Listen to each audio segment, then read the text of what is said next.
Well, howdy again. I'm here at my Airbnb in San Diego. We just finished the IPT this morning and we just had a smashing time. We had 9 great sessions in a row, finishing off today with killer stuff on wood duck, with the wood ducks jumping out of the water up into an oak tree. So a bunch of people got good flight shots, but not me. Too old, too slow, reflexes shot. Anyway, as you can see on the screen, I have 2 bald eagle IPTs. If you like bald eagles, who doesn't like to photograph bald eagles? Most people spend a lifetime getting a few decent chances, maybe where they live, taking a trip to crummy places where they may get a few good chances. At Homer, Jean Keane fed the eagles for a zillion years. Then when she died, they passed this ridiculous law forbidding eagle feeding on the Homer spit to protect the integrity of the homes of the people who live there. Unfortunately, nobody lives on the Homer spit, but they didn't bother to let that influence them. So, pardon this little red thing on the bottom. That's a raw digger telling us that it wants to bother us. So I'm going to get rid of that little thing. That'll bring us back here. So there are 2 trips. There's a 6-day trip starting on February 25th. It's all by boat, but we do get off the boat with tripods and long lenses. And there's lots of room on that. So much room that I'm willing to do the 6-day trip for the price of the 5-day trip. So if you're at all interested, please go to the blog and click on email Artie right here and bring up an email to Sam and Maya's grandpa and tell me that you're interested in the eagle trip. And now it is time to get back to where we started and then get back to our education by going to Photo Mechanic. And I chose the view with the histogram and all the technical data so we can learn a bunch as we go. We see a beautiful histogram pushed well to the right in the snow with white sky conditions, a beautiful bald eagle. The falling snow is only evident against the wings. And, for years I shot flight at 1/500th of a second.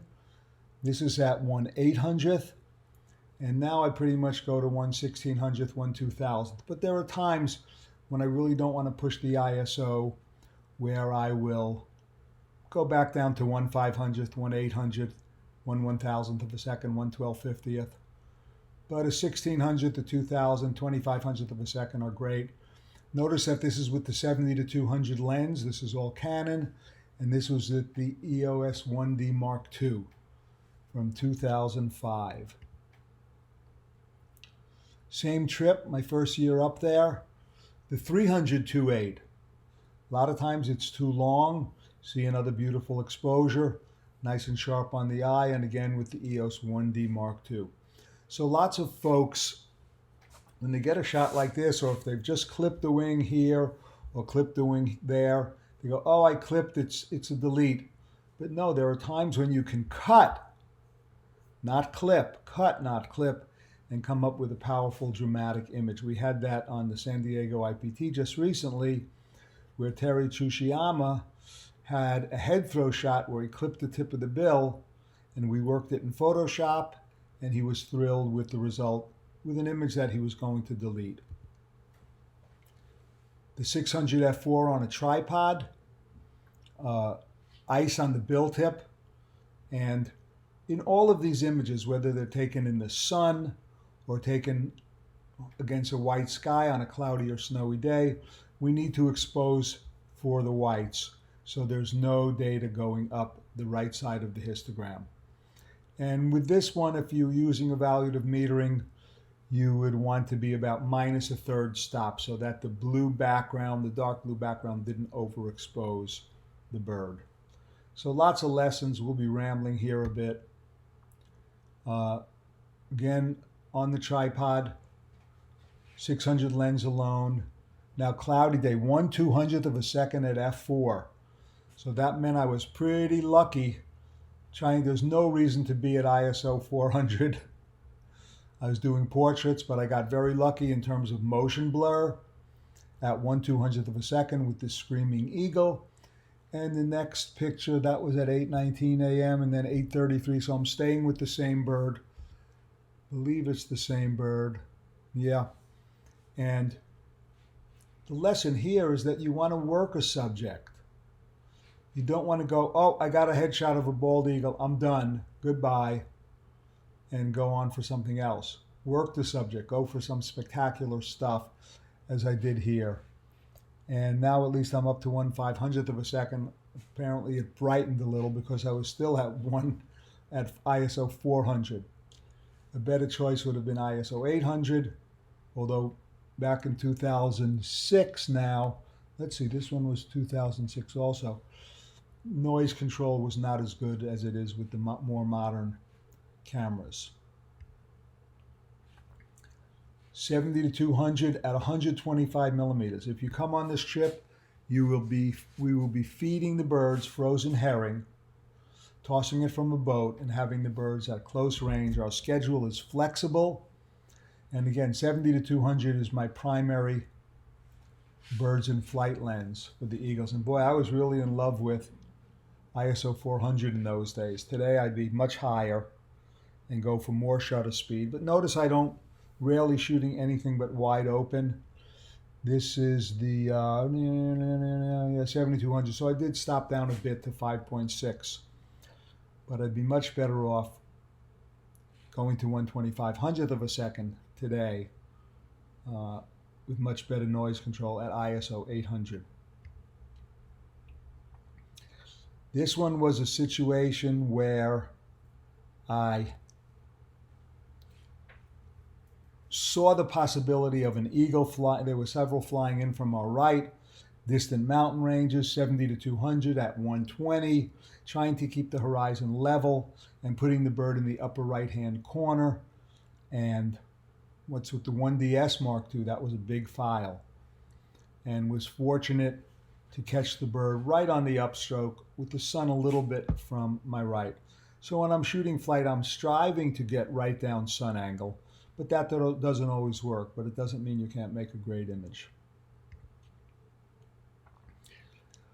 When you start clipping wings, when you're shooting horizontal, depending on the wind, and usually a bad wind for flight photography can be a great wind for vertical banks as the birds turn. And in those cases, and this is high level, we will take the camera and turn it on end and shoot vertical originals. And this is with the 70 to 200 and the 1.4 teleconverter. Skip ahead to 2011. So I have a bunch of years where I just never made JPEGs on the eagle trips because I did go for many years in a row. We get tons of opportunities to photograph the birds striking the herring. We know how to read the wind and position the boat. Our driver is very, very skilled, and we will do our best to get varied backgrounds. Here are some reflections from the cliff. And you see in the JPEG, there's a little bit of burning in the red channel on the whites, but the TIFF file is fine, as is the JPEG here, the slideshow size JPEGs. And again, 180 millimeters with the 70 to 200 2.8.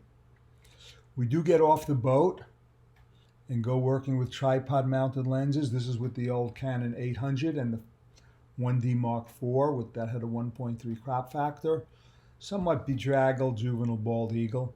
And the trick here was I wasn't happy with the background of water. So I just lowered the tripod and sat on the ground and shot up to get the distant hillside. So you change your backgrounds by changing your perspectives. And notice the perfect head angle, maybe 2 or 3 degrees turned toward us.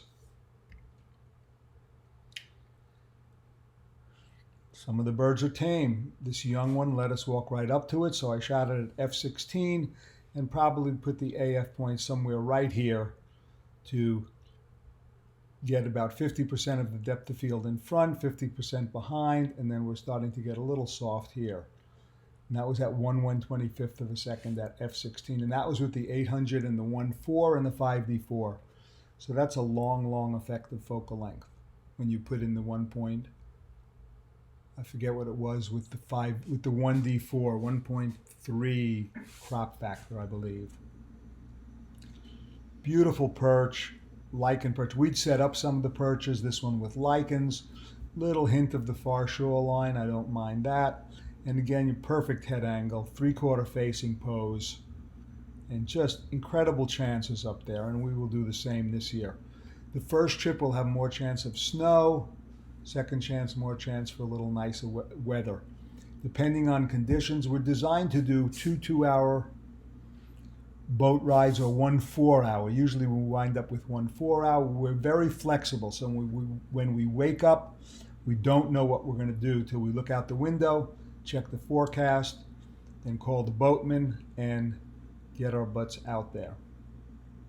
So here, obviously, we stayed very late. There are no sunrise opportunities, but we do stay late often if there's a chance of a good sunset. Sometimes the weather is dark and dingy, and rather than work at ISO 12,800 to make sharp pictures, we will teach you to use low ISOs, at ISO 50 here, a 30th of a second, practice panning with the bird to get the eye sharp, and a young bald eagle striking. We'll have lots of time. If we're only photographing 4 hours a day, that gives us a whole bunch of waking hours to do Photoshop. And well, lots of time will be spent on cleaning up images. We also work on tonality and different creative stuff. So this image was properly exposed for the eagle. It was a juvie, and you could see all the detail in the face. But there was some color in the background, and I thought that by juicing up the image, it could be more powerful as a silhouette. So that's what we did in Photoshop. Little bit stopped down here at close range for a bit of extra sharpness. Oh, I got an email. Goodbye. Travel trivia. Here we're shooting from the boat, adjacent to the spit, throwing fish and getting the birds. Landing here, a juvie, probably second-year bird. And we try to explain to you that you want that full breaking posture. Tomorrow's blog post, tomorrow will be Monday, January 13th. We'll have one image with the bird fully breaking with a brown pelican, one of my favorite ever images made with the Sony 200-600 and the amazing A9 II.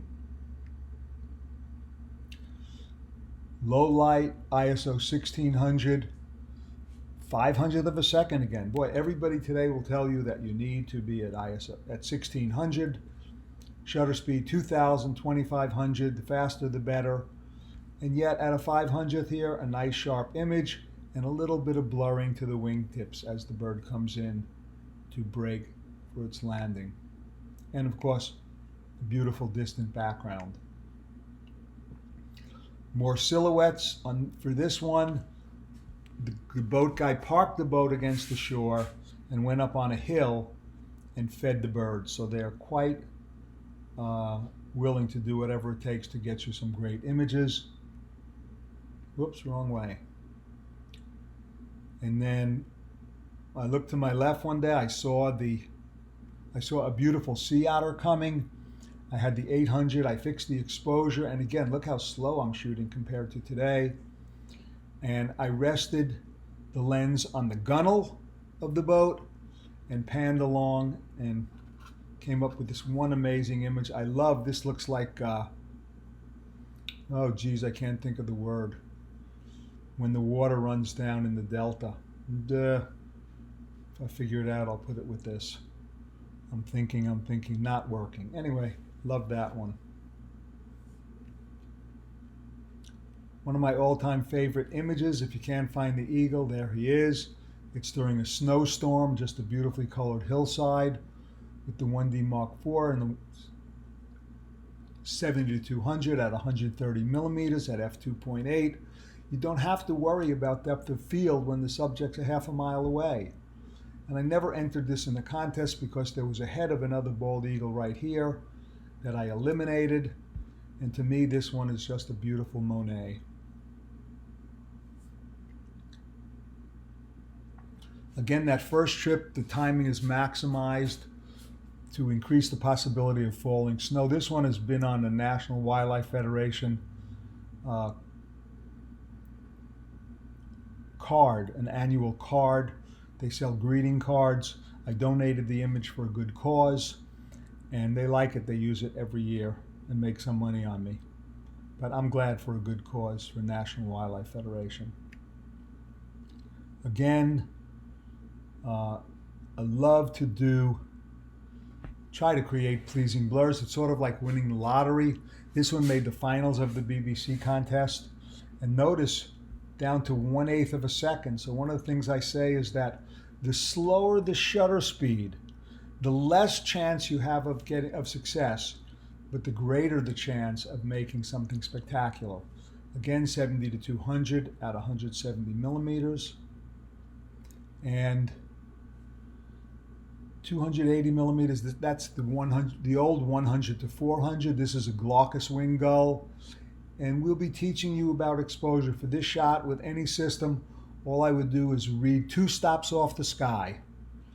So again, 1/800th of a second. Boy, today I'll be double that because of the great ISO performance. And you want your meter to read 2 stops greater than the sky without the bird in the frame, off the white sky. And we'll be talking exposure every day, all day, if you're lucky enough to be able to join us. Another one from the snow day, some basic compositional stuff. You always want to leave 3 to 4 times more room from the bird's bill tip to the frame edge than from the tail tip to the frame edge or the wing tips to the frame edge. And note the perfect head angle, about 3 degrees turned towards us.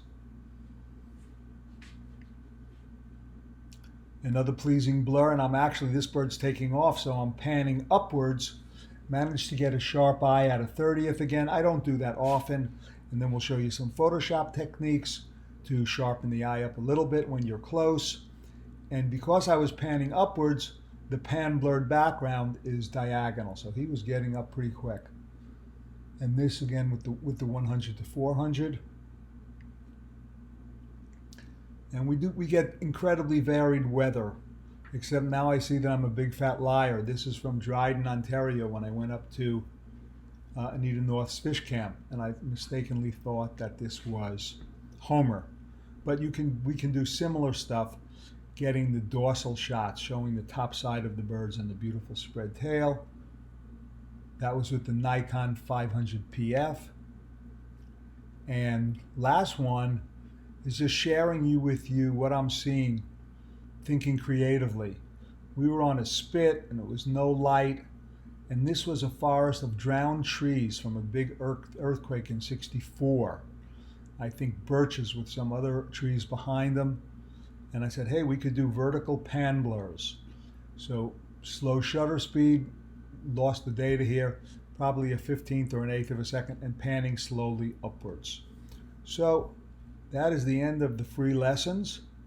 And unfortunately, the IPTs are not free.